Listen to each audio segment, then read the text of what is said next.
සල්ලි කියලා බැලුවේ නැහැ බ්‍රෑන්ඩ් නිව් වෙහිකල් එකක් ඉම්පෝට් කරලා ලංකාවට ජපානයේ අපිට කතා කරලා කිව්වා චැන් චැන් චැන් හුචැන් කියලා. මං හිතන්නේ ඉතින් ජපාන අපිට කිව්වේ වෙහිකල් එකේ ෂයින් එක මදි කියලා තමයි. ඉතින් ලැන්ග්වේජ් එක අපිට තේරුනේ නැතුණා. අපි තේරුම් ගත්තා මේ වෙහිකල් එකේ ෂයින් එක නම් පොඩ්ඩක් මදි කියලා. හෙඩ්ලයිට් දෙකමත් කහ වෙලා තමයි මේ වෙහිකල් එකේ තියෙන්නේ. පොඩි ස්ක්‍රැච් මාක් වගේක් තිබ්බා උඩින්.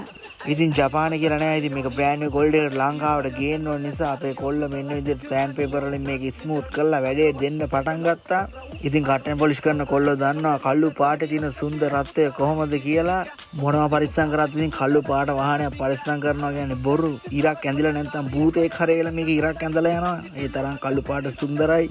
ඉතින් ඔයාලත් වෙහිකල් එකක් තියෙනවා නම් කළු පාට අපිට කතා කරන්න උඩින් තියෙන සේරම ස්ක්‍රැච් මාක් එවලා මිරර් ක්වොලිටි අවුට්ලුක් එකක් අරන් දෙන්නම්. පේනවද ඉතින් ජපානයෙන් ගෙන වෙහිකල් වලටත් දෙන්නේ මේ වගේ අවුට්ලුක් තමයි අපි.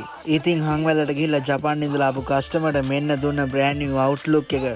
අපිට චැන් චැන් චැන් හුචං ආපු ජපාන කතරගම කොළඹ බස් එකක නැගලා ගියානේ ආයේ ජපානේට. ඉතින් කළු පාට මේ වගේ බ්‍රෑන්ඩ් නිව් ක්වොලිටි එකට ආවා වගේ නෙමෙයි අනිවාර්යෙන් වැක්ස් එකක් යූස් කරන්න. එතකොට ආගේ වාහනේ සීරෙන්න තියෙන සම්භාවිතාව ගොඩක් අඩු වෙනවා. ඉතින් කම්මැලිකමට වැක්ස් එකක් යූස් කරන්නේ නැතුව හොද පාවිච්චි කරොත් ඉතින් කොටු රූල් පොතක් වෙලා ඉතින් වාහනේ තියේ ටික කාලයක් යද්දී කමන්නේ කොටු රූල් පොතක් වුණාට එතකොට අපිට ආයෙත් කතා කරන්න. කෙවින් පොලිස් මාර්ට් එනවා ඔයාලගේ ගෙදරටම.